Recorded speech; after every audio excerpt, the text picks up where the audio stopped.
Are you selling your home? Well, in this video, I am going to tell you about 3 home repairs that could save the sale on your home. You don't want to miss it, so let's get to it.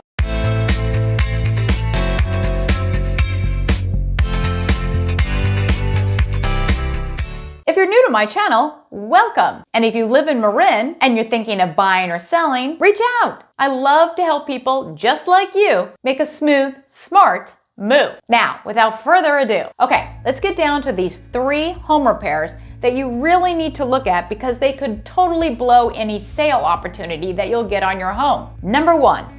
This is like the least costly one, but so important. Touch up the grout. That's the grout in your kitchen, the grout in your bathrooms, on the floors, around the sink, around the tub. Yellow or cracked grout can be a significant turnoff to buyers. Plus, new grout and good-looking grout can make old floors or countertops look revived and good again. Regrouting is fairly inexpensive to do, and you might even be able to do it yourself, but the payoff is a nice, clean, revived look.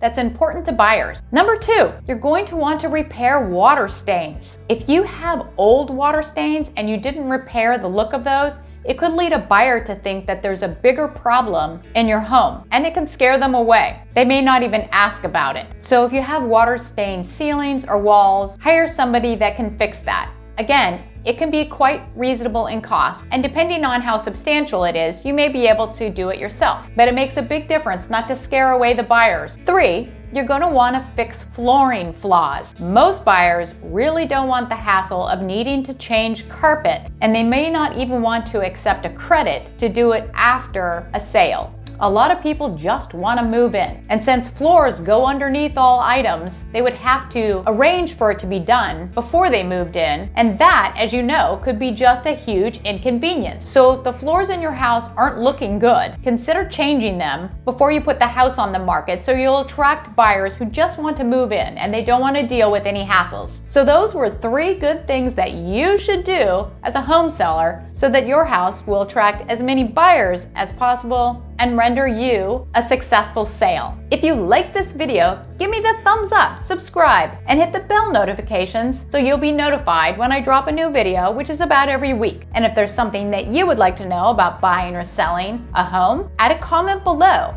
I'm doing videos all the time.